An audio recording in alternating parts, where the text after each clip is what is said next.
I think the performance of the countries with fossil fuels must be judged by how they address the issue of environmental protection, how they address the issue of green transition.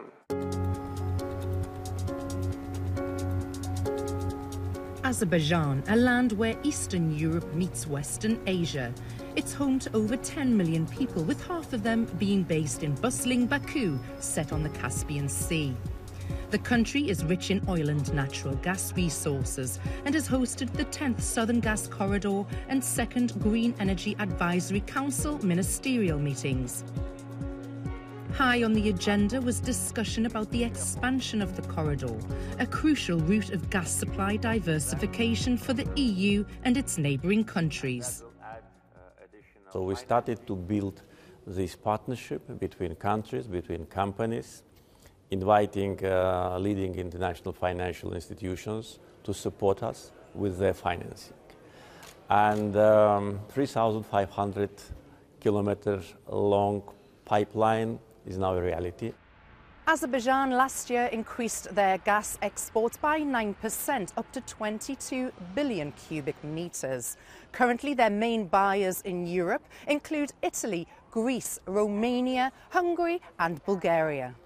There are many new partner countries who are willing to receive even additional volumes of natural gas, despite the fact that we are transitioning away from fossil fuels, but this takes some decades. Now we want to well establish also the future-proof cooperation. And that collaboration, as well as transition to green and renewable energy, was also discussed as President Aliyev called for a change in the narrative when judging countries with fossil fuel. We do it not because we lack traditional resources, but because we want to contribute using the financing, using the revenues which we get from oil and gas sales to invest in renewables and to create a common understanding about the need for that. It's a sentiment that has EU backing. A couple of years ago, the European Union launched a global methane pledge, and this is exactly to cut methane emissions, which is second most potent greenhouse gas from the oil and gas industry. And Azerbaijan joined this pledge last COP, so this shows that they are behaving responsibly. And on top of that, with all these offshore development plans, they can replace domestic electricity production.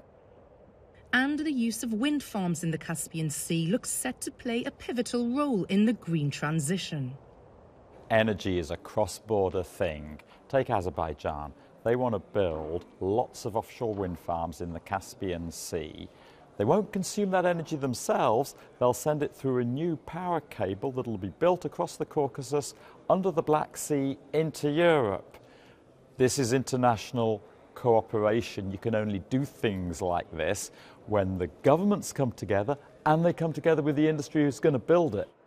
SOCAR, the state oil company of the Republic of Azerbaijan, is already implementing strategies to accelerate lower carbon solutions and decarbonisation technologies. We all understand that oil and gas industry will continue to provide a very vital, sustainable and reliable, in a sustainable way, reliable energy and help us to basically transition to cleaner sources of energy. You know that carbon border adjustment mechanism starts to penalize the exporters or importers into EU starting from 2026. Fertilizers are there, so we'd like to explore the opportunities of decarbonizing our production of fertilizers as well. President Aliyev was also passionate about the wider effects of climate change as the country prepares to host this year's COP29. We see the implication and dangerous implication of the climate change, less water in our rivers, less snow in our mountains, less water in the Caspian Sea. And if we don't address this issue with passion and with a commitment, then all of us will suffer. So renewable projects agenda of Azerbaijan is very ambitious. An ambitious plan indeed for Azerbaijan and the wider global energy industry.